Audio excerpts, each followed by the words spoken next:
안녕하십니까? 예. 만나 뵙게 돼서 너무나 반갑습니다. 예. 저는 이렇게 활짝 웃고 있는데 아무도 안 웃으시니까 제가 굉장히 어색해지는데, 예. 저는 2000년 7월에 구원을 받았습니다. 저희 누나의 인도로, 하나님을 어렸을 때부터 많이 찾았는데, 드디어 만나게 됐습니다. 그 하나님을 만나게 돼서 너무나 감사드리고 또 주님 안에서 이렇게 살게 해주신 것도 너무나 감사를 드립니다. 제가 신앙생활 한 곳이 춘천입니다. 순천이 아니라 강원도 춘천이에요. 춘천에서 생활을 하다가 이제 전도연의 부름을 받고 이제 서울에서 지내고 그리고 일산으로 가게 됐습니다. 일산이 어딘지 아시죠?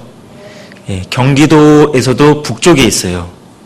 제가 이렇게 남쪽으로 내려왔는데 이렇게 밑에까지 내려온 적이 한 번도 없습니다. 그 대한민국이 굉장히 작은 나라인데도 이렇게 밑에까지 내려온 적이 없어요. 근데 이렇게 우리 형제님들 뵈러 이렇게 밑에까지 내려와서 같이 교제하게 돼서 너무나 반갑습니다. 예, 아무튼 이렇게 1시간 동안 하나님의 말씀으로 잘 교제했으면 좋겠습니다. 예, 같이 기도드리겠습니다. 은혜와 사랑이 풍성하신 하나님 아버지, 죄인된 저희들을 구원하여 주셔서 너무나 감사를 드립니다. 주님을 알지 못하였다면 영원한 지옥에서 영원히 고통받을 수밖에 없었던 저희들인데 이제는 구원을 받고 주님 안에서 살아가게 되었습니다. 저희들 더욱 주님의 자녀로서 합당하게 살아가며 또 이 땅에서 이뤄진 영혼들을 전도할 수 있도록 도와주시기를 바라고 원합니다. 우리 사랑하는 가족들과 친척들, 이웃들이 이 사실을 모른 채 죽어가고 있습니다. 저희들이 더욱 깨어있을 수 있도록 도와주시옵소서. 그리고 주님께서 이곳 장래에 아름다운 교회당을 세워주시고 우리 형제님들을 세워주셔서 너무나 감사를 드립니다. 장래 사망이라는 그 좌우를 분별하지 못하는 영혼들이 있습니다. 그 영혼들이 우리 형제자매들로 말미암아 꼭 구원을 받을 수 있도록 주님께서 도와주시옵소서. 계속해서 학예 수행회가 진행 중에 있습니다. 참석하신 모든 분들이 하나님의 말씀을 잘 듣고 구원을 받을 수 있도록 도와주시옵소서. 더위라는 어려움이 있지만 그 어려움을 이겨내고 하나님의 말씀만을 정말 간절히 받을 수 있도록 도와주시옵소서. 오늘 또한 주님께서 허락하여 주셔서 주일의 말씀을 함께 교제합니다. 이 말씀들을 통해서 우리가 양식을 얻을 수 있도록 도와주시고 우리 삶을 돌아볼 수 있도록 도와주시옵소서. 모든 것을 주님께 부탁을 드리오며 주 예수님의 이름으로 기도드렸습니다. 아멘. 예, 같이 잠언 30장 찾아보시겠습니다. 잠언 30장 24절부터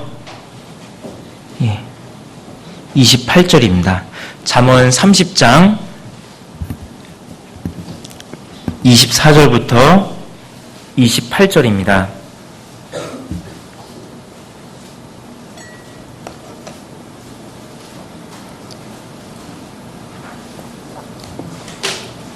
잠언 30장 24절부터 28절. 예, 찾으셨으면 같이 읽어보시겠습니다. 땅에 작고도 가장 지혜로운 것 넷이 있나니 곧 힘이 없는 종류로되 먹을 것을 여름에 예비하는 개미와 약한 종류로되 집을 바위 사이에 짓는 사반과 임군이 없으되 다 때를 지어 나아가는 메뚜기와 손에 잡힐만 하여도 왕궁에 있는 도마뱀이니라. 예, 아마 이 말씀은 많이들 알고 계실 겁니다. 많이 말씀을 들으셔서 익히 잘 알고 계시겠지만 우리는 또 있는 존재인지라 다시 한번 말씀을 들으시면서 말씀을 잘 마음속에 새기셨으면 좋겠습니다. 여기 땅의 작고도라고 되어 있습니다. 땅에 가장 작은 것이 있는데 거기에 지혜가 있다라는 것입니다. 여기에 가장 지혜로운 것이라고 되어 있는데 이것이 원어에 보면은 뭐라고 되어 있냐면은 가장 지혜로운 것이 지혜 중에 지혜다 이렇게 되어 있습니다. 자, 이 지혜는 진주보다 낫죠? 맞아요? 맞습니까? 네. 예, 지혜는 진주보다 낫다고 잠언에 나와요. 그런데 지혜가 진주보다 나은데 이 지혜 중에 가장 지혜다운 지혜가 여기 있다는 겁니다. 지혜 중에 지혜가 여기 있다라는 것입니다. 그래서 오늘 주제는 지혜 중에 지혜라고 한번 정해봤습니다. 여기에 가장 작은 것 중에 지혜 중에 지혜가 있다라는 것인데 여기 25절 보면 곧 힘이 없는 종류로 돼 먹을 것을 여름에 예비하는 개미와 이렇게 돼 있죠. 예, 힘이 없는 종류로 돼 먹을 것을 여름에 예비하는 개미. 이 개미에게 가장 지혜로운 것, 지혜 중에 지혜가 있다는 겁니다. 여기에 개미한테 지혜 중에 지혜가 있다는 거예요. 진주 중에 진주, 그거보다 훨씬 나은 것, 지혜 중에 지혜인데 그것이 어디에 있느냐? 개미에게 있다는 것입니다. 어떠한 것이냐 하면 여름에 예비하는 것. 예비하는 것이 지혜 중에 지혜다라는 것입니다. 우리 개미를 보면요. 개미가 굉장히 부지런하잖아요. 그렇죠? 놀고 있는 개미가 없다고 하는데 개미는 항상 일을 하고 있는 것 같습니다. 개미를 잘 살펴보잖아요. 그러면 항상 이렇게 어디를 부지런히 갑니다. 개미가 놀고 있는 개미가 없는데 개미가 항상 먹을 것을 예비를 하고 있는 것입니다. 개미에 관한 말씀이 잠언 6장에도 나오는데 여기 한번 잡아주시고요. 잠언 6장 한번 보시겠습니다. 잠언 6장 6절.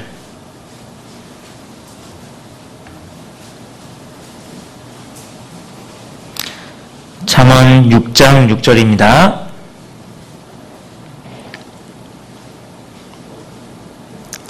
예, 제가 읽어드리겠습니다. 게으른 자여 개미에게로 가서 그 하는 것을 보고 지혜를 얻으라. 자, 이 누구한테 얘기했냐면 게으른 자여, 게으른 자에게 말씀을 하고 있는 겁니다. 무엇을 얻으라고 했냐면 지혜를 얻으라. 지혜를 얻으라는 건데 7절 8절 개미는 두령도 없고 간역자도 없고 주권자도 없으되 먹을 것을 여름 동안에 예비하며 추수 때의 양식을 모으느니라. 예, 무슨 지혜를 얻냐면 예비하는 지혜를 얻으라 이겁니다. 예비하는 지혜를 얻으라는 거예요. 이 개미는 두령도 없고 간역자도 없고 주권자도 없다는 겁니다. 누가 시키는 것이 아닌데 부지런히 모으고 있다는 거예요. 이것이 지혜 중에 지혜다. 예비하는 것이 지혜 중에 지혜다 이겁니다. 예. 또 잠언 20장 한번 보시겠습니다. 잠언 20장 4절. 잠언 20장 4절입니다.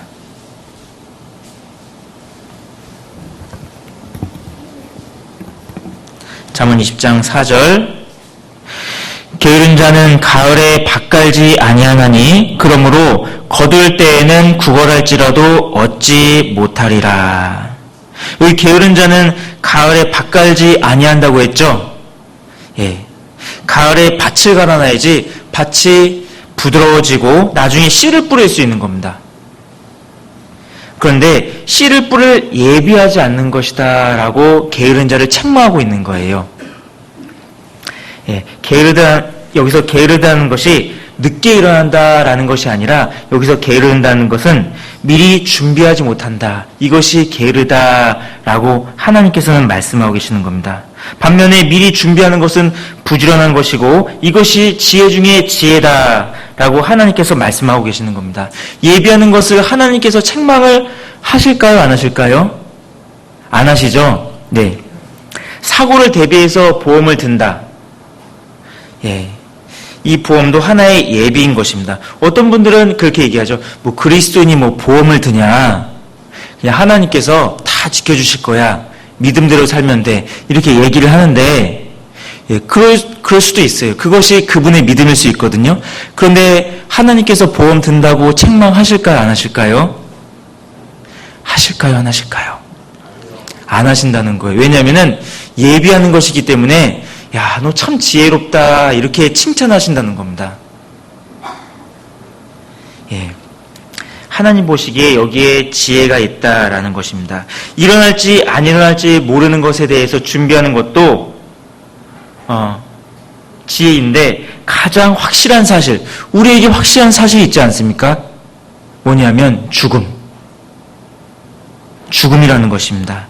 죽음을 예비하지 않는 것이 지혜가 아닌 것이에요. 죽음을 반드시 준비해야 되는데 그것이 지혜자라는 것입니다. 그런 의미에서 볼 때 여기 계신 모든 분들은 지혜자다라고 볼 수가 있습니다. 왜냐하면 죽음을 준비했기 때문입니다. 맞으시죠? 우리 어르신들 죽음 준비하셨습니까? 죽음 준비하셨어요? 확실하십니까? 예, 잘하셨습니다. 그런데 우리가 구원을 받았다고 하더라도 죽음을 준비했다고 하더라도 늘 점검을 해야 돼요. 성경 말씀에 보면은 알곡과 쭉정이가 있다고 했고 곡식 중에 가라지가 있다고 했습니다. 그렇다고 하면은 이 성경 말씀이 진리일진데 우리 가운데 구원받지 못하신 분들이 있을 수도 있다는 거예요. 그러니까 늘 점검을 해야 되겠죠. 우리 어르신들은 학예 수양에 못 가셨으니까 축예 수양에 가셔서 하나님 말씀을 잘 들으시면서 다시 한번 내가 구원받았는지 점검을 하셔야 된다는 거예요. 어르신들 나중에 이제 보통 돌아가실 때쯤에는 병원에서 돌아가시잖아요. 그때 가서 다시 한번 점검을 합니다.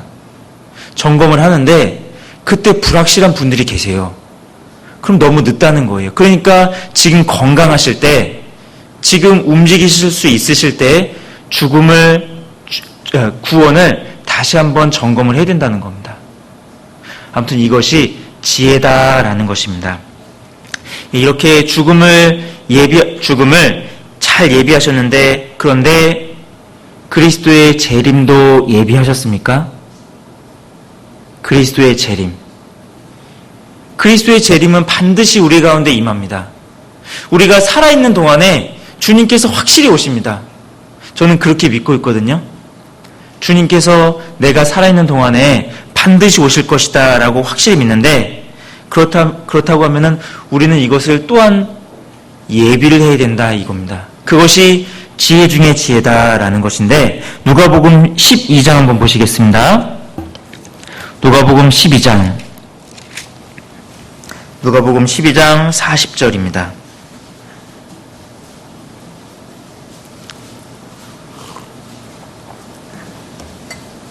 누가복음 12장 40절.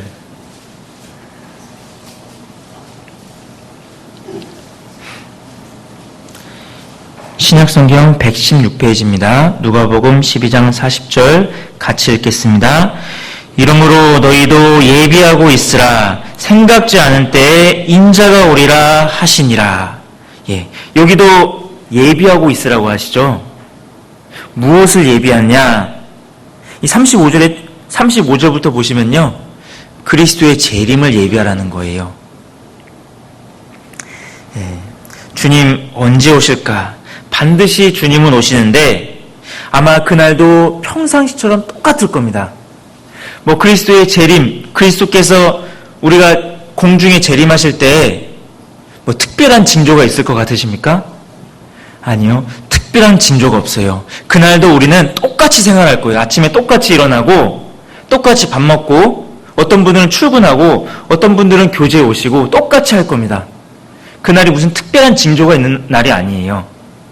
그날 우리는 휴거가 되겠죠. 구원받으면.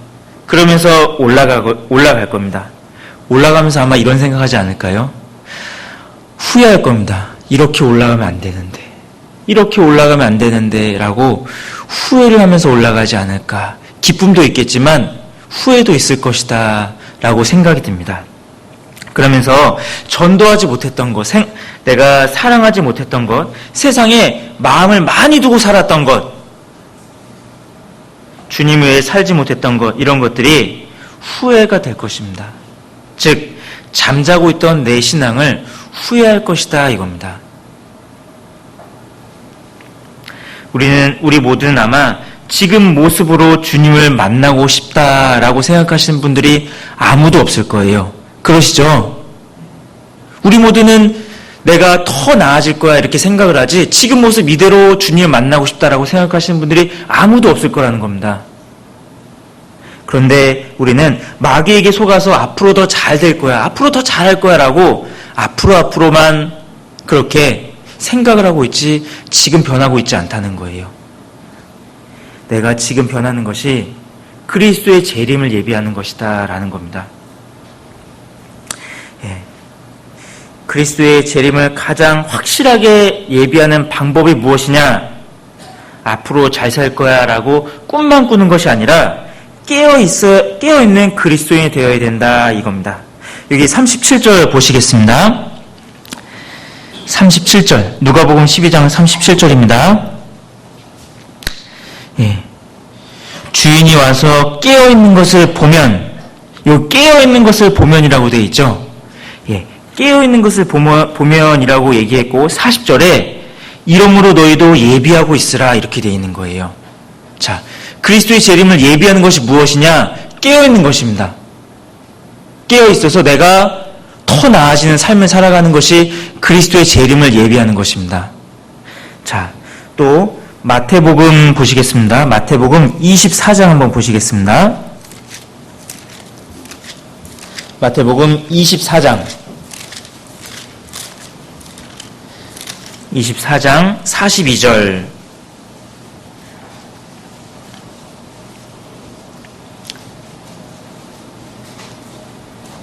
42절 이 윗절을 보시면 무슨 내용이 나오냐면 우리가 휴거되는 내용이 나옵니다.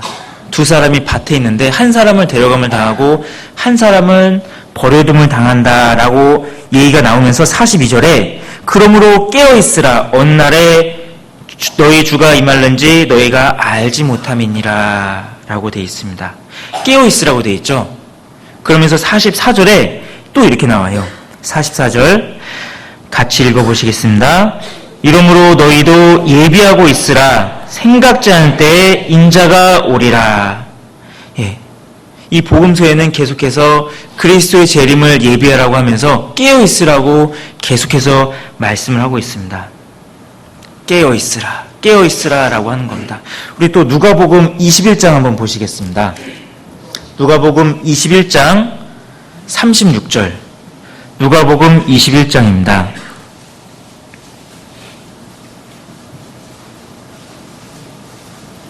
너무 많이 찾아서 힘드시죠? 누가복음 21장 36절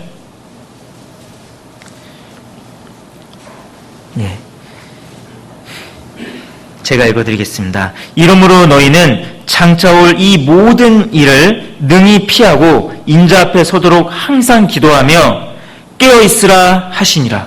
여기도 깨어있으라고 했죠. 21장에 보면은 누가복음 21장에는 마지막 때의 징조가 쫙 나옵니다. 그러면서 36절에는 그러므로 너희는 깨어있으라고 말씀을 하고 있는 거예요.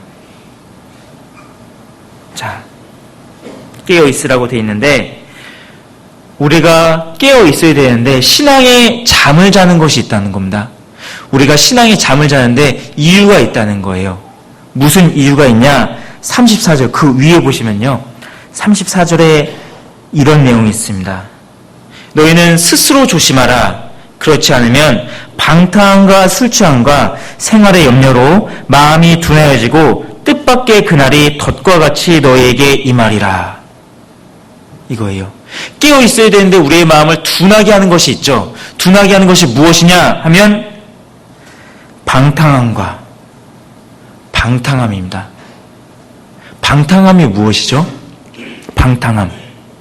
방탕함이라 하면 유흥을 즐기는 흥청망청한 모습, 그런 모습입니다. 그것이 방탕함인데 우리 가운데 그런 모습을 갖고 계시는 분들은 없을 거라고 저는 믿습니다. 유흥을 즐기는 흥청망청한 그런 모습은 없을 것이라 생각이 들어요. 근데 또 방탕함이라는 것이 무슨 뜻이냐 하면 방탕함은 통제력을 상실한 모습이라는 거예요. 그것이 방탕함이라는 겁니다. 통제력을 상실한, 절제하지 못하는 것이 방탕한 것이라는 겁니다. 그것이 우리의 마음을 둔하게 한다는 거예요. 통제력을 상실한 내 삶이 있지 않습니까? 우리는 통제력을 상실한 모습을 갖고 있어요. 그것이 우리의 마음을 둔하게 한다는 거예요. 무엇이 있죠, 우리 가운데? 우리 젊은 층들은 핸드폰, 인터넷, 게임, SNS, 그것이 우리가 절제하지 못한다면 그것이 방탕한 모습이라는 겁니다. 하나님 보시기에.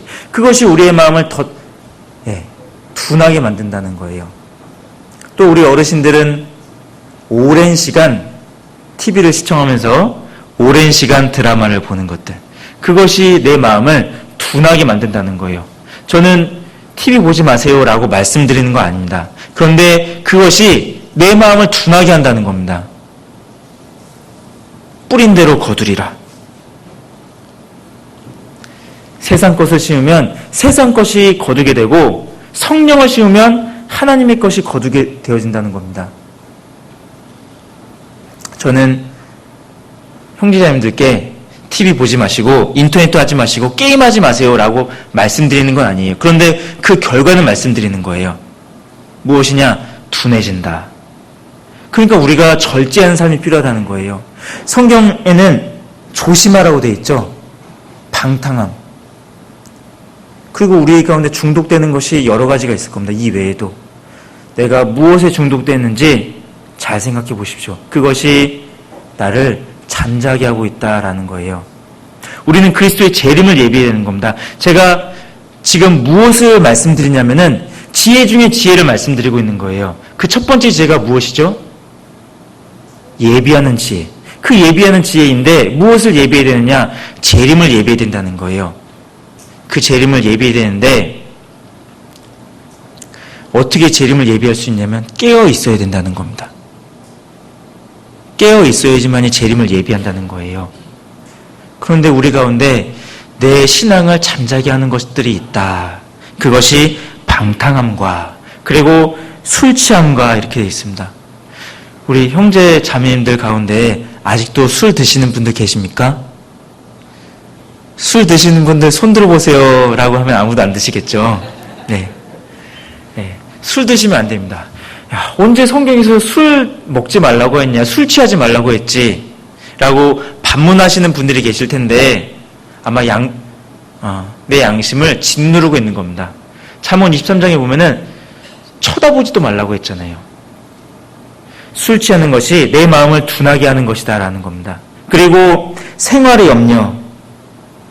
염려가 또한 내 마음을 둔하게 하는 것인데 생활의 염려가 많으시죠? 항상 돈에 얽매여 살잖아요. 그러면 내 머릿속에 뭐만 들어오냐면요. 무슨 생각만 하냐면은 돈. 진짜 그 생각만 합니다. 어떻게 하면 돈 잘 벌 수 있을까? 어떻게 하면 돈 아낄 수 있을까? 돈 한다고 하잖아요. 근데 그게 진짜 그래요. 진짜 내 마음속에 생활의 염려가 들어오잖아요. 그러면 진짜 돈만 생각이 듭니다. 그렇다고 하면 말씀 시간에 집중이 안 돼요. 교제 시간에 집중이 안 됩니다.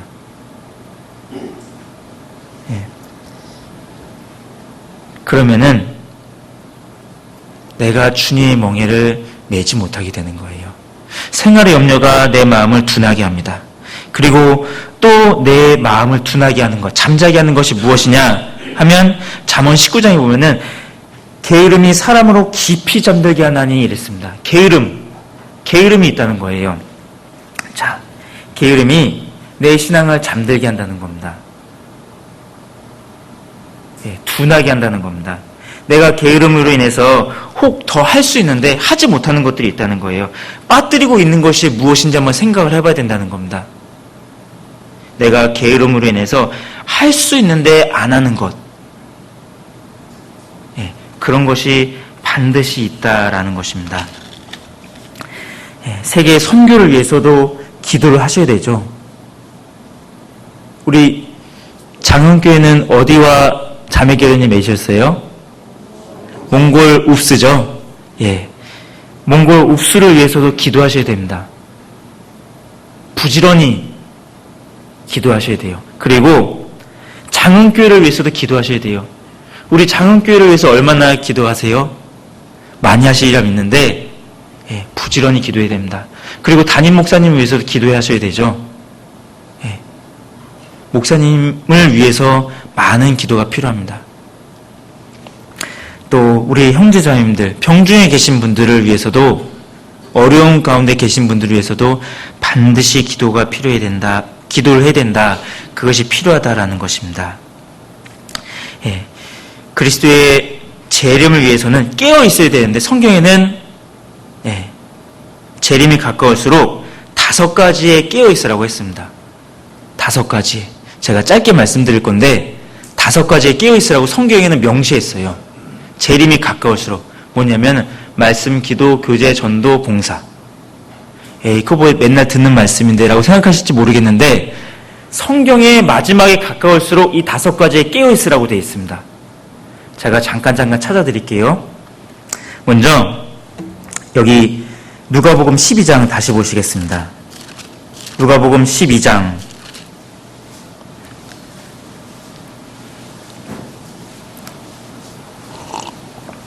35절. 누가복음 12장 35절입니다. 허리에 띠를 띠고 등불을 켜고 서 있으라. 허리에 띠를 띠고 등불을 켜고 서 있으라. 이렇게 얘기하면서 40절에 너희도 예비하고 있으라 라고 되어 있죠. 예, 마지막에 가까울수록 우리는 어떻게 되느냐? 허리에 띠를 띠고 등불을 켜고 서 있어야 됩니다. 허리에 띠를 띈다는 것은 진리로 너희의 허리를 띠라 이겁니다. 예, 진리에 굳게 서 있으라 이거예요. 진리에 굳게 서 있고 등불을 켜고 등불을 켜라 이겁니다. 등불이 무엇이죠?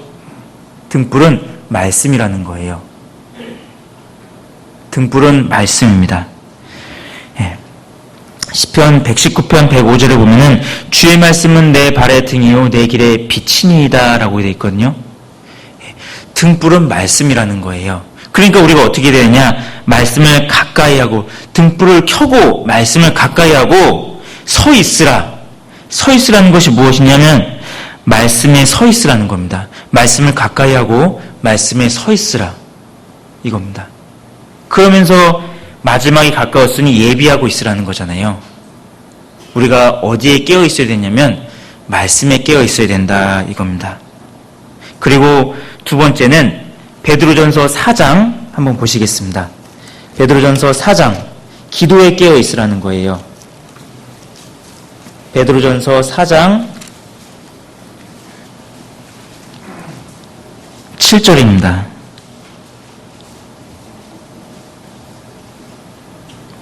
4장 7절. 제가 말씀드리는 거 어려우세요? 안 어려우시죠? 예, 어려우실까 봐 우리 어르신들 쉽게 설명해 드려야 되는데.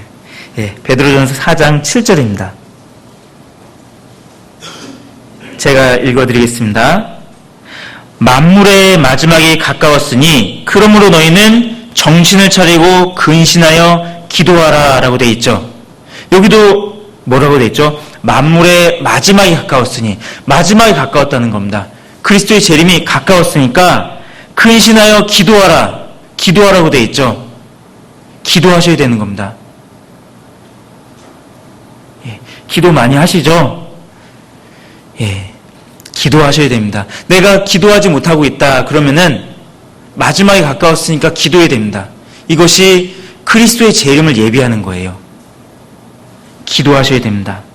그리고 10절 보시면요. 봉사라고 되어 있습니다. 마지막에 가까웠으니 서로 봉사하라고 되어 있습니다. 10절 제가 읽어드리겠습니다. 각각 은사를 받은 대로 하나님의 각양 은혜를 맡은 선한 청지기같이 서로 봉사하라고 되어 있죠. 7절에 만물의 마지막에 가까웠으니 기도하라고 되어 있고 그 이후에 봉사하라고 되어 있어요. 이 봉사한다라는 게 무슨 뜻인지 아십니까? 서로를 위해서 봉사하라, 서로를 위해서 섬기라 이거예요. 봉사는 내 유익을 위해서 하는 건가요? 어떠시죠? 봉사가 내 유익을 위해서 하는 거예요? 아닙니다. 봉사는 형제 자매님을 위해서 하는 거예요. 내 유익을 위해서 하는 게 아니에요. 나의 유익을 구하는 것이 아니라 다른 분들의 유익을 구하는 거예요. 내가 차량 운행을 한다.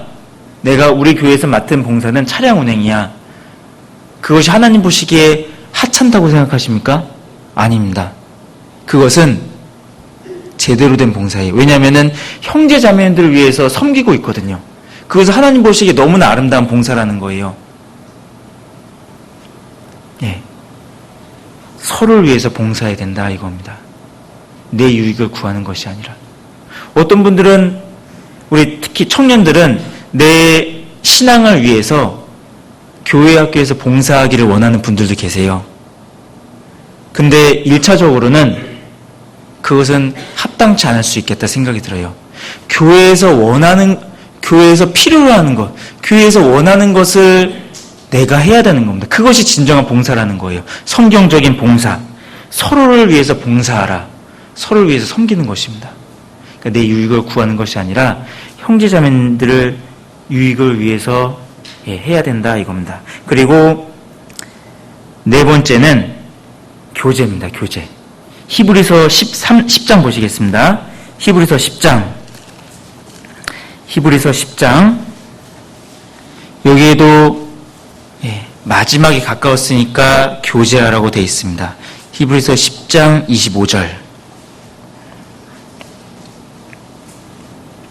10장 25절. 같이 읽어보시겠습니다. 모이기를 패하는 어떤 사람들의 습관과 같이 하지 말고 오직 권하여 그날이 가까움을 볼수록 더욱 그리하자. 그날이 가까움을 볼수록, 마지막이 가까움을 볼수록 더욱 그리하자. 모이기를 패하는 어떤 사람들의 습관 같이 하지 말고 더욱 모이기를 힘쓰자 이겁니다. 자, 성경에는 마지막이 가까울수록 더욱 교제를 가까이 하자 이렇게 말씀을 하고 있다는 겁니다. 그리고 마지막으로 전도라는 거예요. 디모데 후서 4장 보시겠습니다. 디모데 후서 4장. 여기저기 찾아서 많이 정신없으실 텐데 그래도 잘 따라와 주셔서 감사드립니다. 디모데 후서 4장 2절 1절부터 제가 읽어드리겠습니다. 하나님 앞과 산자와 죽은 자를 심판하실 그리스도 예수 앞에서 그의 나타나실 것과 그의 나타나실 것이 무엇이냐? 재림이라는 거예요. 그리고 그의 나라를 두고 엄히 명하노니, 천국이죠. 천국을 두고 엄히 명하노니 너는 말씀을 전파하라. 그리스도의 재림이 가까웠고 천국이 가까웠는데 나는 너에게 엄히 명한다. 너희는 말씀을 전파하라. 때를 얻든지 못 얻든지 항상 힘쓰라. 범사에 오래 참음과 가르침으로 경책하며 경계하며 권하라. 이렇게 돼 있어요. 그리스도의 재림이 가까웠으니까 말씀을 전파하라는 겁니다. 전도죠. 하나님께서는 우리에게 세상 마지막에 가까울수록 5가지를 행하라고 하셨습니다. 그 외에도 여러 가지가 있을 수 있지만 우리가 잘 아는 5가지를 반드시 행하라고 했습니다. 말씀, 기도, 교제, 전도, 봉사. 이것을 열심히 하라 이렇게 하셨습니다. 그러니까 우리는 마땅히 이렇게 살아야 된다 이겁니다. 지금 제가 무엇을 말씀드렸냐면 예비하라인데 첫 번째 무엇을 예비해야 되냐? 그리스도의 재림을 예비해야 된다는 겁니다. 그리고 두 번째 무엇을 예비해야 되느냐? 영혼을 예비해야 된다는 겁니다. 그리스도인은 마땅히 영혼을 예배된다는 거예요.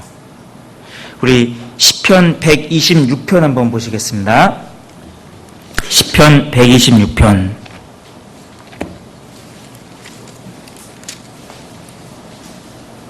5절부터 6절입니다.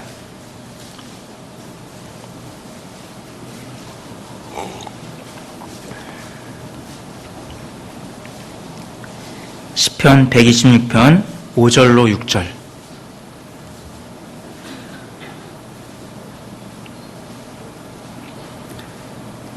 두 번째, 무엇을 예배해야 되냐? 영혼을 예배해야 된다 이겁니다. 시편 126편 5절 6절 같이 읽어보시겠습니다. 눈물을 흘리며 씨를 뿌리는 자는 기쁨으로 거두리로다. 울며 씨를 뿌리러 나가는 자는 정령 기쁨으로 그 단을 가지고 돌아오리로다. 예, 힘들지만 봄에 씨를 뿌리고 가꾸는 사람만이 가을에 거둘 것을 기대할 수가 있습니다. 봄에 씨를 뿌리는 것이 쉬우세요? 어려우세요? 어렵죠? 속담에도 그런 말이 있잖아요. 봄볕에는 며느리를 보내고 가을볕에는 누구를 보내죠? 딸을 보낸다고 하잖아요. 예. 왜 그러냐면은 봄볕이 훨씬 뜨겁기 때문입니다. 더 사랑하는 딸은 가을에 보내는 거예요. 예. 봄에 일을 한다는 것은 굉장히 어렵습니다. 예. 그런데 이렇게 눈물을 흘리며 씨를 뿌리는 사람, 그 사람은 결국에는 기쁨으로 거둔다 이겁니다. 뿌리지 않고서는 거둘 것이 없다는 거예요. 예. 베드로전서 1장에 보면은 말씀이 곧 씨다라고 되어 있는데 여기에 적용을 해보면 눈물을 흘리며 말씀을 뿌리는 자는 기쁨으로 거둔다 이겁니다. 기쁨으로 거둔다 이거예요. 말씀을 전하지도 않았는데 뭐 집회 때나 수양회 때 이럴 때 거두려고 하면 뭐 나오나요? 나올 거 없죠. 예, 뿌려야지만 나온다는 거예요. 지지고 볶고 싸우고 울고 속상하고 무시당하고 머리채 뜯기고 하면서 그렇게 전도해야지만이 건질 수 있을까 하고 기대를 할 수가 있다는 겁니다. 심은 것이 없으면 기대할 것조차 없다는 거예요. 그러니까 우리가 집회 때나 수양회를 맞이해서 예비를 해야 된다 이겁니다. 우리가 말씀을 듣다 보면은 우리 전도 집회 때 말씀을 듣다 보면은 이런 후회한 적 있으시죠? 이 말씀 우리 가족에 들어야 되는데 이 말씀 누가 들었으면 정말 철저하게 깨졌겠다 이런 생각이 드시죠? 그런 생각이 진짜 많이 들어요. 그러면은 후회하는 마음이 올라오면서 수요일쯤 전화합니다. 누구누구야 전화해서 말씀 한번 들어볼래? 이렇게 얘기하죠. 그러면 무슨 태도가 오죠? 그래 내가 말씀 들어볼게 이렇게 하나요? 아니죠. 네가 미쳐도 단단히 미쳤구나 하거나 전화 안 받습니다. 전도한 줄 알고 전화 안 받는다는 거예요. 그렇게 다급하게 전도하면은 거둘 것이 별로 없다는 거예요. 언제 뿌려야 되느냐? 미리미리 뿌려야 된다는 겁니다. 그것이 지혜 중에 지혜다 이거예요. 예. 우리는 예비하는 삶을 살아야 되는데 그것이 지혜 중에 지혜인데 무엇을 예비해야 되느냐? 그리스도의 재림을 예비하고 또 영혼을 예비해야 된다 이겁니다. 이해되시죠?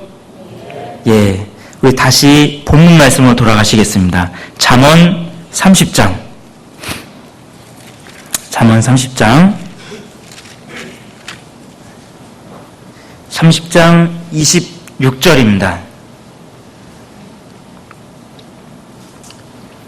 시간이 많이 지났는데 조금 빨리 하겠습니다. 잠언 30장 26절. 예, 잠언 30장 26절입니다. 여기 지혜 중에 지혜, 두 번째 지혜가 나오고 있어요. 무엇이냐면 같이 읽어보시겠습니다. 약한 종류로되 집을 바위 사이에 짓는 사반과 이 사반이 무엇이냐면 팔레스타인산 너구리라고 볼 수가 있거든요. 뭐 어디에는 토끼라고 되어 있는데 뭐 여러 가지가 될 수 있습니다. 팔레스타인산 너구리라고도 볼 수 있는데 아무튼 이 동물의 특징이 무엇이냐? 연약하고 겁이 아주 많은 짐승입니다. 그래서 누구를 보거나 아니면 위기가 닥쳐오게 되면 재빨리 숨어버리는 특징이 있습니다. 그런데 하나님께서 뭐라고 하셨냐? 여기에 지혜 중에 지혜가 있다고 하셨어요. 여기에 지혜 중에 지혜가 있다라고 했습니다. 자, 이 사반은 자기가 힘이 없다, 연약하다라는 것을 잘 알았습니다. 그렇기 때문에 위기가 오면 숨었죠. 자신의 연약함을 아는 것이 지혜입니다. 자신의 연약함을 아는 것이 지혜라는 거예요. 자, 눈 뜨세요. 네. 자신의 연약함을 아는 것이 지혜인데 사람은 다 연약합니다. 네. 어떤 사람은 자신이 강하다고 생각을 하는데 그것은 지혜가 아니라 착각이라는 거예요. 사람은 강하지 않습니다. 다 연약합니다. 어렸을 때 태어났을 때 누군가의 도움이 없이는 절대 살아갈 수 없는 그런 연약한 존재였다는 거예요. 예. 자신이 연약함을 알아야지만 위기가 올 때 숨는다는 겁니다. 그런데 어디에 숨느냐? 집에 숨는다고 했죠. 이 사반이. 이 사반이 집에 숨는데 이 집이 어디에 있죠? 바위 사이. 바위 사이에 집을 짓고 거기에 숨었다는 거예요. 예, 오픈된 공간이 아니라 이 사방이 촥 뚫린 그런 공간이 아니라 바위 사이에 집을 지었다는 겁니다. 그리고 거기에 위기가 오면 쏙 들어가서 숨었다. 하나님께서는 여기에 지혜가 있다라고 하셨는데 우리도 반석 대신 여호와를 의지해서 거기에 집을 짓고 숨는 것이 필요합니다. 그것이 지혜다라고 볼 수가 있어요. 이사야서 26장 4절에 보면은 너희는 여호와를 영원히 의뢰하라 이렇게 되어 있습니다. 너희는 여호와를 영원히 의뢰하라. 주 여호와는 영원한 반석이로다. 성경에는 여호와를 반석이라고 표현해놨습니다. 그러니까 우리는 반석에 숨어야 되는 거예요. 여기 반석에 숨었다 그랬잖아요. 우리는 여호와께 숨어야 된다. 언제요? 위기가 찾아올 때. 그것이 지혜 중에 지혜라는 거예요. 자기가 힘이 있다고 생각을 하면 여호와께 의지하지 않습니다. 숨지 않는다는 거예요. 그것은 지혜가 아니라는 겁니다. 자, 그런데 우리는 어떻습니까? 나에게 어려움이 찾아오고 위기가 찾아오면 어떻게 하시죠? 여호와께 바로 숨으시나요? 아니시죠? 처음에는 누구를 의지하죠? 나를 의지하잖아요. 내 지혜를 의지합니다. 그래서 내가 일단 내 수단과 지혜로 이 문제를 해결해 보려고 노력을 해요. 그러다가 안 되면 어떻게 하느냐? 주변을 찾아봅니다. 주변에 내 이 문제를 해결해 줄 수 있는 분이 누굴까 하고 돌아보면서 그분한테 물어보고 의지한다는 겁니다. 예, 그런데 사람이 지혜가 뛰어난가요? 아닙니다. 사람은 굉장히 연약하고 내가 의뢰했던 그 사람도 굉장히 연약하고 지혜가 없는 사람입니다. 그런데 우리는 거기에 의지한다는 겁니다. 그 사람이 나를 위해서 얼마나 기도해 줄 것 같습니까? 내가 의지하는 그 사람이 나를 위해서 얼마나 기도해 줄 것 같으세요? 기도 별로 안 합니다. 그럼 누구를 의지해야 되느냐? 나를 위해서 항상 간구하고 계시는 여호와를 의지해야 된다는 겁니다. 그것이 지혜 중에 지혜다. 이사야 2장 보면요. 너희는 인생을 의지하지 말라. 그의 호흡은 코에 있나니 수의 칠 가치가 어디 있느뇨. 이사야 2장 22절에 나오는데 너희는 인생을 의지하지 말라고 했습니다. 그럼 누구를 의지했느냐? 하나님을 의지해야 된다는 겁니다. 이것이 지혜 중에 지혜다라는 것입니다. 예. 우리 빌립보서 4장 6절에 보시면은 아까 암송하셨죠? 암송하고 기억하세요? 빌립보서 4장 6절, 7절 같이 한번 암송해 볼까요? 예, 같이 한번 해보겠습니다. 시작. 아무것도 염려하지 말고 오직 모든 일에 기도와 간구로 너희 구할 것을 감사함으로 하나님께 아뢰라. 그리하면 모든 지각에 뛰어난 하나님의 평강이 그리스도 예수 안에서 너희 마음과 생각을 지키시리라. 예. 성경에는 무엇이라고 했냐면 아무것도 염려하지 말고 오직 모든 일에 기도와 간구로 너희 구할 것을 감사함으로 하나님께 아뢰라 라고 했습니다. 염려가 찾아오십니까? 그러면 하나님께 의지하십시오. 아무것도 염려하지 말고 오직 모든 일에 기도와 간구로 너희 구할 것을 감사함으로 하나님께 아뢰라 라고 하셨어요. 그리하면 이 모든 것을 풀어주시겠다라고 하지 않으셨어요. 그리하면 모든 지각에 뛰어난 하나님의 평강이 무엇이라고 했냐면 너희 마음과 생각을 지킨다. 내가 하나님께 의뢰하면 다 해결해 주신다 이거 아닙니다. 해결해 주시는 것도 있고 해결 안 되는 것도 있어요.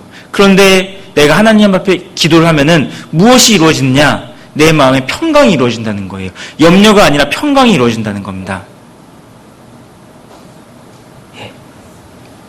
너희 마음과 생각을 지키시리라. 그리스도 예수의 평강이 마음과 생각을 지킨다는 겁니다. 두더지 게임 아시나요? 두더지 게임 아시죠? 이제 두더지 올라오면 이렇게 때리잖아요, 망치로. 자, 염려라는 두더지가 올라온다. 그럼 어떻게 되죠? 때려야 되는 거예요. 무엇으로 때려야 돼요? 기도로 때려야 되는 거예요. 염려는 항상 올라옵니다. 염려 안 될 수가 없어요. 염려는 항상 올라오는데 우리는 어떻게 해야 되느냐? 기도와 간구해야 된다는 겁니다.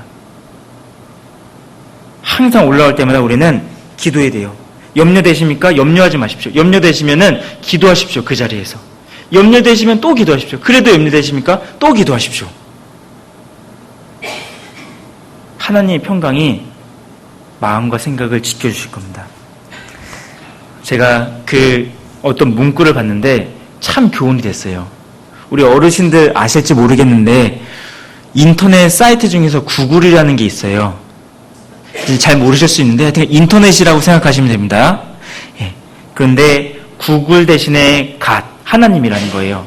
인터넷 대신에 하나님, 그리고 검색 대신에 기도. 이게 무엇을 의미하냐면 인터넷으로 검색하지 말라. 세상 지혜나 내 지혜를 의지하지 말고 하나님께 기도하라 이겁니다. 이 문구가 저에게는 큰 교훈이 됐습니다. 우리 어려움이 찾아오면은 검색하고 찾아보고 알아보잖아요. 그런데 그것이 아니라 하나님께 기도하라 이겁니다. 이스라엘 역사를 살펴보면 하나님을 의지할 때 승리했고 하나님을 의지하지 않고 자기 임의대로 살았을 때 실패했음을 우리가 잘 압니다. 이스라엘 백성들은 하나님보다는 왕을 원했죠. 그래서 이스라엘 역사들을 살펴보면은 이스라엘 역사는 대부분 실패한 역사입니다. 하나님을 의지하지 않고 왕을 원했으니까, 인간을 원했으니까 결국에는 대부분 실패한 역사다라고 볼 수가 있습니다. 이스라엘 백성들은 주변 국가를 더 의지했죠. 어려움이 찾아올 때 주변 국가를 더 의지했습니다. 그럴 때 철저하게 실패했다는 거예요. 사울도 하나님을 의지하지 않았을 때 실패를 했습니다. 그런데 다윗은 어떻습니까? 다윗은 사람을 의지하지 않고 말을 의지하지 않았습니다. 누구를 의지했느냐? 누구를 의지했냐면 하나님을 의지했다는 거예요. 그럴 때 늘 가는 곳마다 승리했다라고 되어 있거든요.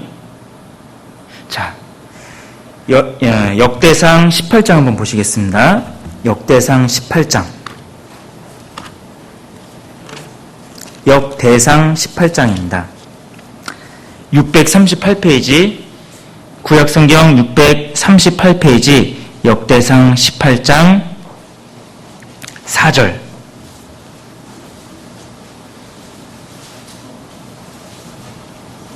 역대상 18장 4절입니다.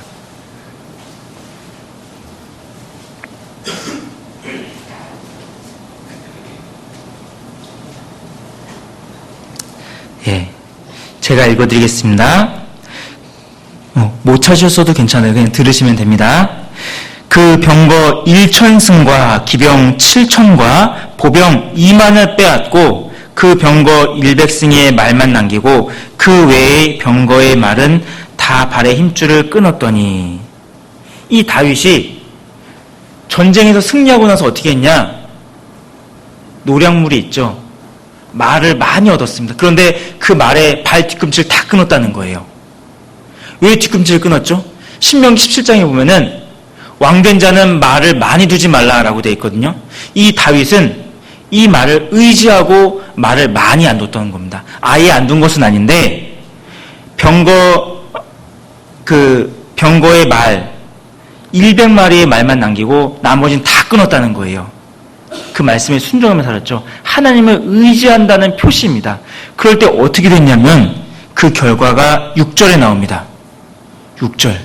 자, 다메섹 아람에 수비대를 두매 아람 사람이 다윗의 종이 되어 조공을 바치니라. 이유는 같이 읽겠습니다. 다윗이 어디로 가든지 여호와께서 이기게 하시니라. 자, 다윗이 어디로 가든지 여호와께서 이기게 하셨다고 했죠. 어떻게 했냐면 다윗은 하나님을 의지했던 사람입니다. 그러니까 어디로 가든지 이겼다는 거예요. 여호와께서 이기게 하셨다. 자, 생각해 보십시오. 다윗이 어디로 가든지 이겼다는 거예요. 이길 만한 곳에 가서 싸운 게 아니라 어디로 가든지. 이것은 우리에게 큰 교훈이 됩니다. 어디로 가든지. 내가 인생 중에서 어느 길로 가든지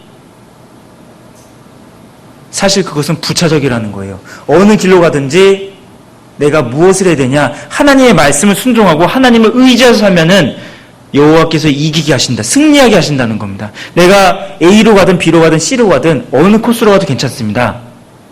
그런데 내가 그 길 가운데서 하나님을 의지하는 삶, 그것이 반드시 필요하다는 거예요. 우리 청년들은 무엇이 있냐면은 하나님, 이 길이 주님의 뜻입니까? 기도하죠. 왜냐하면 하나님의 원하시는 길을 가고 싶으니까. 그런데 그것도 중요한데 먼저 선행되어야 될 것이 무엇이냐? 어느 길로 가든지 괜찮습니다. 주님, 제가 주님의 뜻에 순종하며 주님을 의지하는 삶을 살아가게 해주십시오. 이것이 더 중요하다는 겁니다. 이해되세요?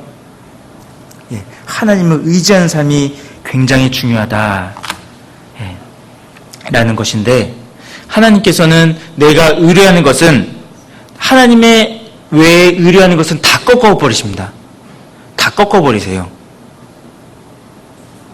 자, 여호와는 질투의 하나님이다 라고 신명기 4장 24절에 나오거든요. 예, 성경에는 하나님을 소멸하는 분, 질투의 하나님으로 소개하고 있는데 언제 그렇게 말씀하셨냐? 그 우상을 숭배할 때. 우상을 숭배할 때 항상 그렇게 얘기하셨어요. 여호와는 질투의 하나님이다. 소멸의 하나님이다 라고 하셨습니다. 우상을 숭배할 때 그렇게 얘기하셨습니다. 하나님을 의뢰하지 않고 무엇인가 더 의뢰한다면 결국에는 그것이 우상이 되는 것입니다. 우상이 되면 하나님께서 다 꺾어버리신다는 거예요. 자, 이사야서 한번 보시겠습니다. 이사야서 3장 보시겠습니다.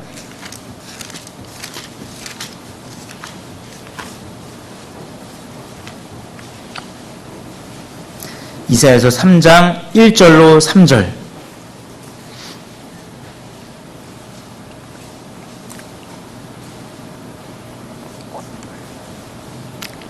이사야서 3장 1절로 3절. 예. 같이 읽어보시겠습니다. 보라, 주 만군의 여호와께서 예루살렘과 유다에 의뢰하며 의지하는 것을 제하여 버리시되 곧 그 의뢰하는 모든 양식과 그 의뢰하는 모든 물과 용사와 전사와 재판관과 선지자와 복술자와 장로와 50부장과 귀인과 모사와 공교한 장인과 능란한 요술자를 그리하실 것이며. 예, 됐습니다.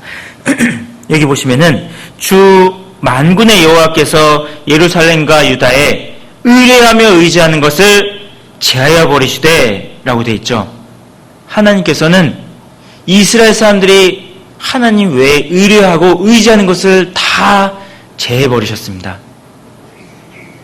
무엇을 제했냐? 양식과 물과 용사와 전사와 재판관과 등등등등. 우리가 의뢰하는 것은 하나님께서 반드시 꺾어버리십니다. 내가 재물을 의지합니까? 그러면 하나님께서 재물을 날려버리실 겁니다. 내가 사람을 의지합니까? 그러면 하나님께서 그 사람과의 관계가 끊어지게 할 겁니다. 왜죠? 하나님보다 그것을 더 의지했기 때문입니다.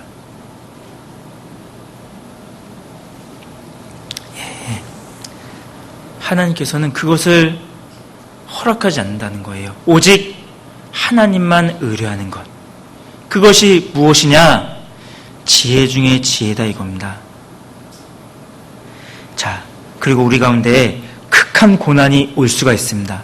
왜 극한 고난이 오냐면 하나님을 의뢰하게 하기 위해서예요. 제가 고린도후서 1장에 보면요. 우리 마음에 사형 선고를 받은 줄 알았으니 이는 우리로 자기를 의뢰하지 말고 오직 죽은 자를 다시 살리시는 하나님만 의뢰하게 하려 함이니라 라고 되어 있거든요. 이 사도 바울이 사형 선고를 받은 것 같은 그런 상황에 처해져 있습니다. 그런데 무엇을 깨달았냐면은 이것은 나를 의뢰하는 것이 아니라 하나님을 의뢰하게 하려고 이렇게 하셨구나라는 것을 깨달았던 거예요. 그러니까 우리에게 적용해 보면은 나에게 극한 어려움과 고난이 있습니까? 그렇다고 하면은 그것은 하나님을 의뢰하게 하기 위해서 나에게 만드신 코스다라고 생각하시면 됩니다. 그럼 내가 하나님을 의뢰해야 된다 이겁니다. 나는 너무 교만하지 않습니까? 나는 너무 교만하고 목이 곧고 순종하는 것 같지만 순종하지 않습니다. 순종하는 것 같지만 순종하지 않는다는 거예요. 하나님을 의지하는 것 같지만 의지하지 않기 때문에 하나님께서 결국은 어떻게 하시냐? 극한 고난에까지, 극한 어려움까지 나를 치닫게 하시는 겁니다. 그때 나는 다 내려놓고 어떻게 되죠?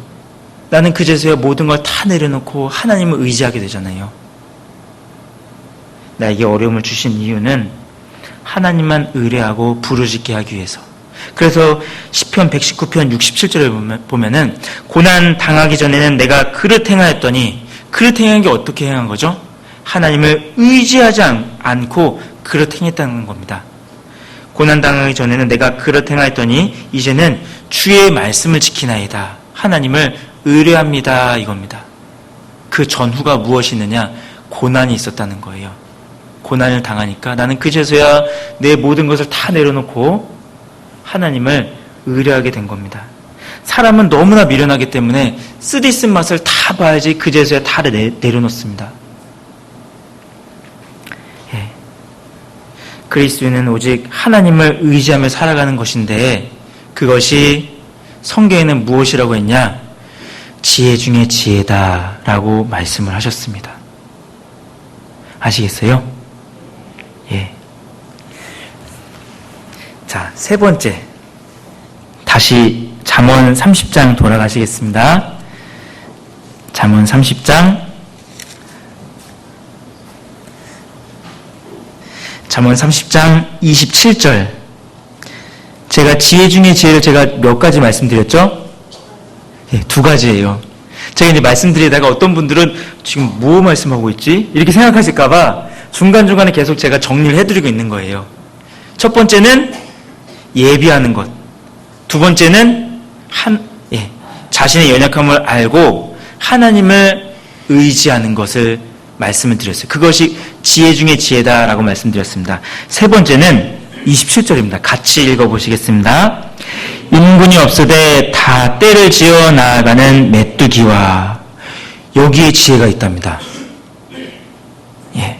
인군이 없으되 다 때를 지어 나아가는 메뚜기와. 세 번째 지혜는 무엇이냐? 무리 안에 거하는 지혜와 질서 있게 거하는 지혜라고 볼 수가 있어요. 뭐라고 했죠? 무리 안에 거하는 지혜와 질서 있게 거하는 지혜라는 겁니다. 자, 이 27절을 쉬운 성경에 보면 뭐라고 표현이 됐냐면 왕이 없지만 줄을 지어 행진하는 메뚜기라고 돼 있어요. 왕이 없지만 줄을 지어 행진하는 메뚜기. 그냥 질서 없게 이렇게 무리지어서 하는 게 아니라 질서 있게 행진하는 메뚜기라는 겁니다. 그런데 여기에 지혜 중에 지혜가 있다는 거예요. 자, 메뚜기가 떼를 지어 다니는데 무질서하게 다니는 게 결코 아닙니다. 질서 있게 다닌다. 행진하는 데 있어서 질서를 깨트리고 독단적으로 할 수가 없다는 거예요. 이 메뚜기가요, 움직일 때 움직이고 쉴 때 쉬고 공격할 때 공격하고 그렇다는 겁니다. 이 메뚜기가 굉장히 하찮은 곤충이잖아요. 힘 없잖아요. 메뚜기 드셔보셨어요? 못 드셔보셨어요? 저 먹어봤는데 메뚜기 맛있습니다.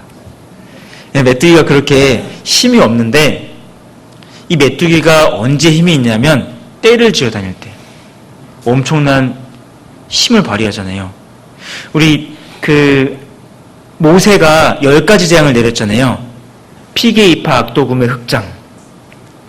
우박 다음에 메뚜기 재앙이잖아요. 자, 우박이 내려가지고 채소를 다, 애굽 땅의 채소를 다, 거의 다, 다 죽여버렸어요. 거의 다. 근데 좀 살아남은 것들도 있겠죠. 그것을 무엇이 쓸고 갔느냐? 메뚜기가 쓸고 간 거예요. 메뚜기가 굉장히 무서운 거예요. 굉장히 힘이 있는데, 이 모습이 마치 광야 생활 중에 이스라엘 모습과 비슷하다라는 겁니다. 질서 있게 이렇게 다니는 모습이 광야 생활 중에 이스라엘 모습과 굉장히 비슷하다는 거예요. 민수기에 보면은 이스라엘 사람들이 구름 기둥과 불 기둥을 따라서 하나님께서 인도하시는 그대로 갔잖아요. 구름 기둥이 광야 중에 있는데 머무르는 그대로 있는 겁니다. 이틀이 있다가 다시 움직일 수도 있고 한 달이 있다가 움직일 수도 있고 1년이 있다가 움직일 수도 있다는 거예요. 이 이스라엘 사람들이 한마디로 이사를 자주 했었어요. 이사하는데 어려우시죠? 자매님들 특별히 어려우시지 않습니까? 주방을 식자재 이런 도구들을 뺐다 넣었다 이게 굉장히 어려워요. 저도 이사를 꽤 자주 했는데 진짜 고달프더라고요. 그런데 이스라엘 사람들은 이틀이든 한 달이든 1년이든 구름 기둥이 인도하는 그대로 불평이 올라올 수는 있겠지만 그대로 따라서 이사를 갔다는 거예요. 자, 광야 생활은 마치 교회 생활과 똑같다라고 아시죠? 광야 생활은 우리 교회 생활과 똑같다는 겁니다. 주님께서 교회 가운데 행하시는데 이끄시는 그대로 우리가 인도를 받아서 따라가야 된다는 거예요. 마치 메뚜기처럼 질서 있게 무리를 지어서 행진하는 것이다. 이겁니다. 집회를 하면 같이 집회하고, 교제를 하면 같이 교제를 하고, 체육대회를 하면 같이 체육대회를 하고, 먹으면 같이 먹고, 봉사할 때 같이 봉사해야 된다는 거예요. 하나님께서는 이것을 무엇이라고 하셨죠? 무엇이라고 하셨죠? 맞아요. 지혜 중에 지혜라는 거예요. 이것이 지혜 중에 지혜라는 겁니다. 그럴 때 큰 힘을 발휘하기 때문에 이것이 지혜 중에 지혜다라는 겁니다. 내 뜻과 내 생각이 맞지 않더라도 그것을 버리고 따라가야 된다는 거예요. 내 뜻이 맞지 않더라도 교회가 움직이는 그대로 가야 된다는 겁니다. 그것이 지혜 중에 지혜다 이거예요. 그리고 무리 안에 있으되 주변에 있지 말고 무리 가운데로 들어오십시오. 주변에 있지 말고요. 가운데로 들어오셔야 돼요. 가운데로 들어오게 되면 사단의 먹잇감이 덜 됩니다. 주변에 있으면 사단의 먹잇감이 됩니다. 가운데로 들어와야 되는 거예요. 그리고 가운데로 들어올 때 교회 안에 마음에 안 드는 것이 있잖아요. 그러면은 불평이 올라올까요? 아니면 안타까움이 올라올까요? 안타까움이 올라온다는 거예요. 그래서 기도하는 것이지 주변에 있으면 어떻게 되냐? 불평불만만 올라오게 돼요. 나에게 불평불만이 있습니까? 그러면은 내가 주변에 있구나 이렇게 생각하시면 돼요. 내가 교회 가운데로 들어오십시오. 그러면은 교회가 혹시나 뭐가 잘 안 된다 이러면은 안타까움이 드는 거예요. 그래서 기도하게 되는 거죠. 무리 안에 거하되 질서 있게 거하고 가운데로 들어오시면 됩니다. 이스라엘 사람들이 여리고성 전투할 때 굉장히 짜임새 있게 질서 있게 움직여 있거든요. 앞에는 군인이 나아가고 그리고 그 뒤에 7 제사장이 7 양각나팔을 들고 갔습니다. 그리고 그 뒤에 제사장들이 언약궤를 메고 쫓아갔어요. 그리고 마지막에 후군이 쫓아갔습니다. 후군이 이렇게 질서 있게 쭉 쫓아갔는데 6바퀴를 돌았죠. 6일 동안. 마지막 7일째 또 돌았잖아요. 7바퀴를. 그러면서 어떻게 했냐면 소리를 그때 한 번에 확 지른 겁니다. 그러니까 여리고성이 와르르 무너졌잖아요. 굉장히 질서 있게 다녔던 겁니다. 그래서 결국에는 승리할 수 있었다. 우리가 영적 전쟁을 하고 있는데 승리하려면은 이와 같이 규모 있게 질서 있게 무리 가운데 거하면서 움직여야 된다. 그래야지만이 승리할 수 있다 이겁니다. 이것이 하나님 보시기에는 지혜 중에 지혜다 이겁니다. 예. 그리고 다시 돌아가시면요. 잠언 30장 28절 네 번째 지혜가 있습니다. 마지막이에요. 좋으시죠? 네, 마지막 지혜. 마지막 지혜 중에 지혜가 여기 있는데 28절 같이 읽어보시겠습니다. 손에 잡힐만 하여도 왕궁에 있는 도마뱀이니라. 예, 손에 잡힐만 하여도 왕궁에 있는 도마뱀. 여기에 지혜 중에 지혜가 있다라고 했는데 도마뱀의 특징이 있죠. 도마뱀이 무슨 특징이 있냐면은 꼬리를 자르는 특징이 있죠. 자, 도마뱀이 사람한테 딱 잡혔습니다. 그럼 무슨 생각을 할까요? 무슨 생각을 하냐면 제가 상상을 해봤어요. 무슨 생각을 하냐면 잡혀버렸네. 어떡하지? 내가 꼬리를 자르고 도망갈 것인가? 아니면 꼬리가 아까우니까 그냥 잡혀 죽을 것인가? 둘 중에 하나 생각할 거예요. 지혜로운 도마뱀은 어떻게 하죠? 꼬리를 자르고 도망가죠. 어리석은 도마뱀은 꼬리가 아까우니까 그냥 잡혀 죽는 거예요. 예. 이 어리석은 도마뱀은 생명보다는 무엇이 더 중요했죠? 꼬리가 훨씬 중요했던 거예요. 그러니까 꼬리가 아까우니까 자르지 않고 도망 안 간다는 거예요. 그런데 꼬리를 자르고 도망간 이 도마뱀은 굉장히 지혜 중에 지혜다. 지혜가 있다 이거예요. 제가 무엇을 말씀을 드리고 싶냐면 우선순위가 있다는 겁니다. 생명과 꼬리. 무엇이 우선이죠? 생명이죠. 생명이 훨씬 우선입니다. 꼬리는 다시 자라나는 거예요. 시간이 지나면 회복이 된다는 겁니다. 그런데 생명은 잃어버리면 끝이라는 거예요. 그리스도인 우리에게 있어서 가장 생명과도 같은 게 무엇이죠? 신앙이죠. 신앙이라는 겁니다. 그런데 이 신앙을 발목 잡는 것이 있다. 그러면 어떻게 하죠? 끊어버려야 된다는 겁니다. 좁은 의미에서는 그것이 죄가 될 수도 있어요. 그런데 넓은 의미에서는 죄는 꼭 아니지만 내 신앙에 발목 잡는 것이 있다면 발목 잡는 것이 있을 수 있다는 것입니다. 이게 무슨 죄야? 이렇게 생각할 수도 있습니다. 그런데 그것이 내 신앙을 발목 잡는다, 내 신앙을 죽이는 것이다 라고 하면은 그것을 반드시 끊어야 된다는 겁니다. 그것이 지혜 중에 지혜다. 좁은 의미에서는 죄가 될 수 있지만 넓은 의미에서는 죄는 아니지만 내 신앙을 발목 잡는 것. 예. 그것을 끊어야 된다 이겁니다. 용단이 필요하다는 거죠.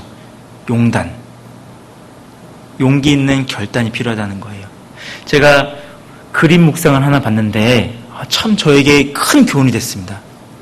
뭐냐면 아픔을 각오한 단호함이 나를 살릴 수 있다. 뭐라고요? 아픔을 각오한 단호함이 나를 살릴 수 있다는 거예요. 저는 그 그림 묵상을 보면서 큰 교훈이 됐습니다. 그쵸? 아프죠. 꼬리를 자르면 아픕니다. 내가 그렇게 귀하게 생각했던 그것을 자르는 것은 아프다는 거예요. 그런데 꼬리보다 훨씬 중요한 생명이 있으니까 자를 수 있는 겁니다. 예. 쉽진 않지만 반드시 잘라야 된다. 우리 에스라서 한번 보시겠습니다.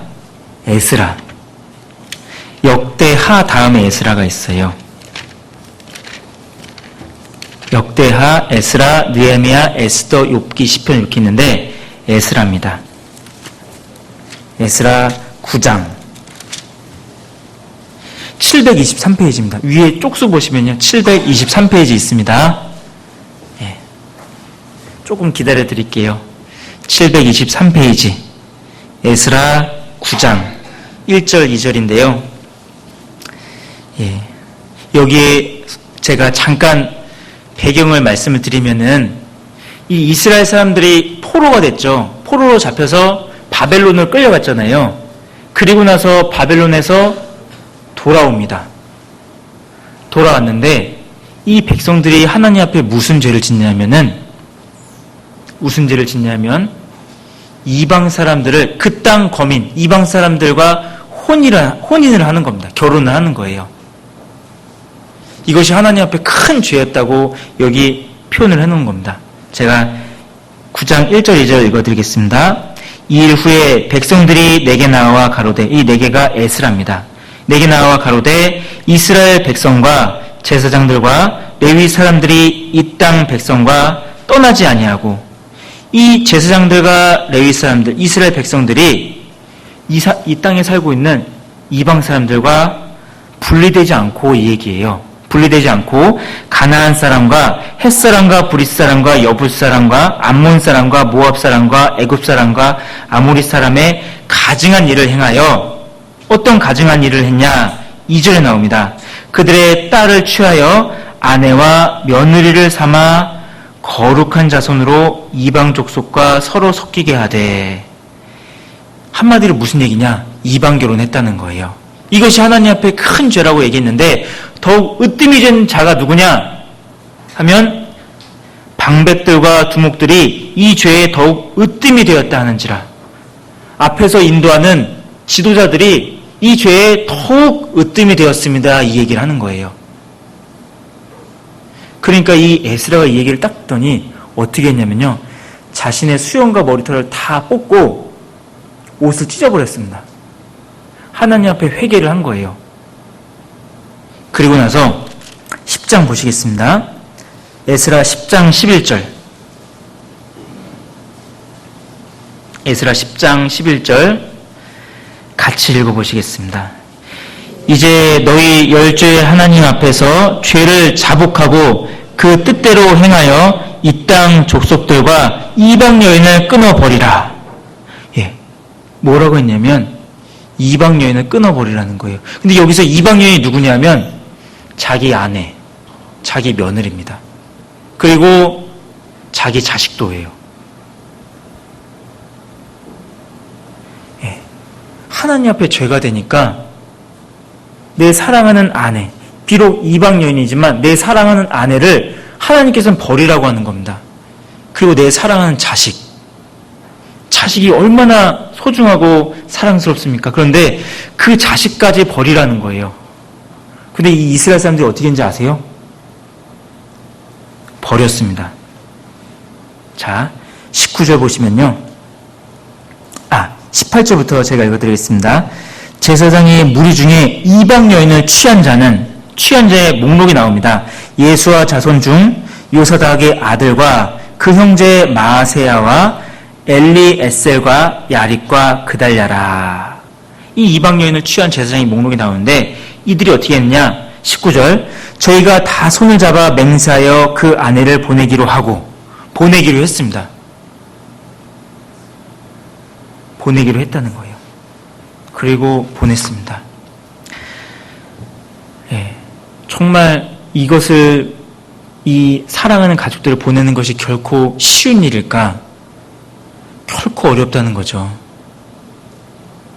제가 이제 그 자매가 있고 이제 애들이 3명이나 됩니다. 많죠? 3명이나 있는데 이 아이들이 전 처음에 몰랐는데 아이들이 보면 볼수록 너무 사랑스럽더라고요. 저는 예전에는 그런 마음이 없었는데 무슨 마음이 드냐면은 아이들이 무슨 사고가 났다, 뭐 죽었다 이런 얘기 듣잖아요. 그러면은 감정이입이 돼서 너무 슬프더라고요. 뭐 예를 들면은 어린아이들이 버스에 타고 있다가 못 내리고 죽었다 이런 얘기 듣잖아요. 그런데 예전에는 별 그런 감정이 없이 그냥 안타깝다 이랬거든요. 근데 지금은 그 마음이 진짜 아프더라고요. 우리 내 아들이, 딸이 죽으면 어떻게 될까? 그러니까 너무 마음이 아프더라고요. 그만큼 가족을 사랑하고 자식을 사랑하는데 이 사람들은 어떻게 했느냐? 자식을 내어보낸다는 거예요.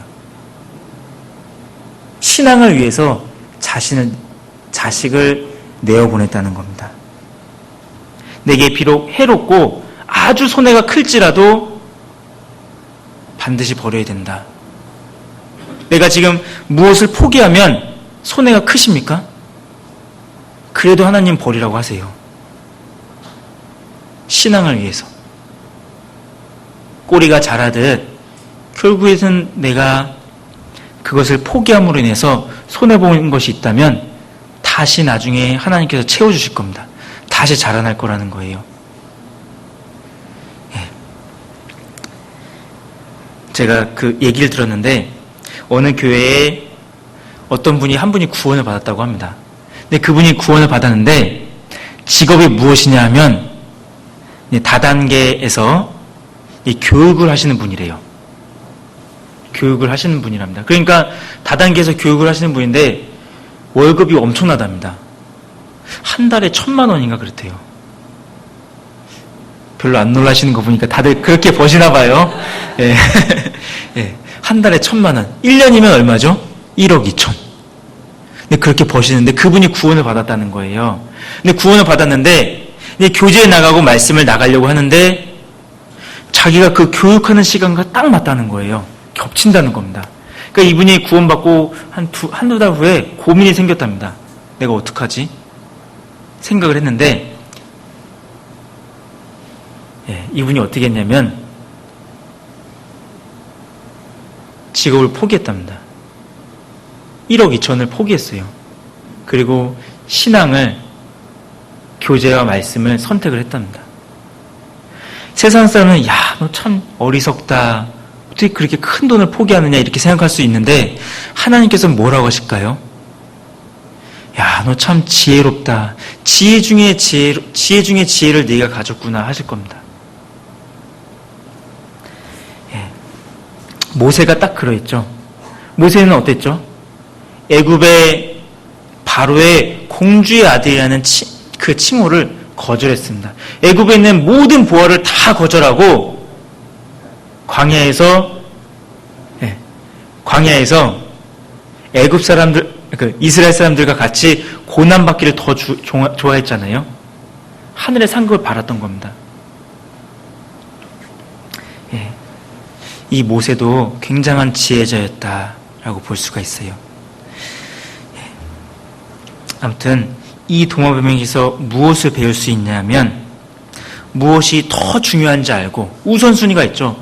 무엇이 더 중요한지 알고 결단하는 지혜, 그리고 덜 중요한 것을 끊는 지혜, 이것을 배울 수 있다라는 것입니다. 자, 정리를 하자면요, 오늘 우리는 하나님 앞에 지혜 중에 지혜를 배웠습니다. 4가지 지혜를 배웠죠. 첫 번째는 무슨 지혜를 배웠죠? 예비하는 지혜. 자, 무엇을 예비해야 될까요? 재림을 예비해야 되고 영혼을 예비해야 된다는 거예요. 자, 재림을 예비할 때 재림을 예비해야 되는데 우리가 5가지에 깨어 있어야 된다는 겁니다. 우리가 재림을 예비해야 된다는 것은 깨어 있어야 된다는 거예요. 성경은 깨어 있어야 된다 얘기했는데 어디에 깨어 있어야 되느냐? 말씀과 기도와 교제와 전도와 봉사에. 성경에는 그것을 명확하게 명시하고 있습니다. 말씀하고 있다는 거예요. 그리고 영혼을 예비해야 된다는 거죠. 첫 번째는 예비하는 지혜가 있고, 두 번째는 뭐죠? 자신의 연약함을 알고 의지하는 지혜. 이것이 반드시 필요하다는 겁니다. 그리고 세 번째는 뭐예요? 예, 무리 안에 거하는 무리 안에 거하며 질서 있게 거하는 지혜가 있다 이겁니다. 그리고 네 번째는 도마뱀처럼 무엇이 중요한지 알고 덜 중요한 것을 끊는 지혜. 그것이 지혜 중에 지혜다라고 하나님께서는 말씀하고 계시다는 거예요. 우리가 지혜하면 머리가 좋아야 되고 그래야 된다고 생각을 하는데 이런 모습을 가질 때 우리는 하나님 앞에 지혜를 갖는다라고 볼 수가 있어요.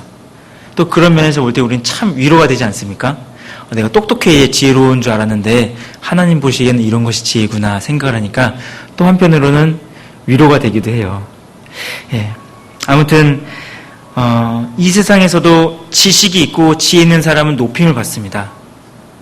하나님 앞에 가면은 이렇게 살아갔던 사람, 이렇게 살아갔던 우리가 하나님 앞에 높임을 받는다라고 볼 수가 있습니다. 예, 아무튼 제가 이렇게 말씀을 드리면서 정리를 해드려야 되겠다는 생각했는데 잘 정리되셨어요? 예, 아무튼 이러한 모습을 내 생활에 잘 갖추셨으면 정말 좋겠습니다. 예, 그래서 우리 장흥교회가 하나님 앞에 더욱 아름다운 교회가 되고 주변 교회로부터 참 칭찬받는 교회가 되셨으면 좋겠고 본이 되는 교회가 정말 되셨으면 좋겠습니다. 제가 처음 왔는데 우리 형제님들의 신앙의 모습과 또 교회당의 모습을 보고서는 큰 감동을 받았습니다. 예, 진짜 감동을 받았어요. 그래서 더 하나님 앞에 귀한 지체로 살아가셨으면 정말 좋겠습니다. 그럼 제가 같이 기도드리겠습니다. 하나님 아버지, 죄인된 저희들을 구원하여 주셔서 너무나 감사를 드립니다. 뿐만 아니라 또 저희들을 버려두지 아니하시고 또 말씀 가운데로 인도해 주셔서 너무나 감사를 드립니다. 오늘 말씀을 배우면서 또 하나님 앞에 지혜 중에 지혜가 무엇인지 알게 되었고 또 우리가 그 말씀대로 살아가야 된다는 것을 또한 알게 되었습니다. 정말 하나님 앞에 갔을 때 부끄럽지 않은 모습으로 설 수 있도록 인도해 주시고 정말 영광스럽게 설 수 있도록 도와주시옵소서. 지금 학예 수행회가 계속해서 진행 중에 있습니다. 말씀을 듣는 모든 분들이 하나님 앞에 구원을 받을 수 있도록 도와주시고 또 말씀을 듣는 가운데 어려움이 생기지 않도록 도와주시옵소서. 그리고 우리 장흥교회에서 또 8월 말에 또 교구 집회가 연합 집회가 계획되어 있습니다. 그 집회 가운데서도 함께하여 주시기를 바라고 또 그로 말미암아 새로운 영혼들이 태어날 수 있도록 도와주시옵소서. 모든 것을 주님께 부탁을 드리오며 주 예수님의 이름으로 기도드렸습니다. 아멘.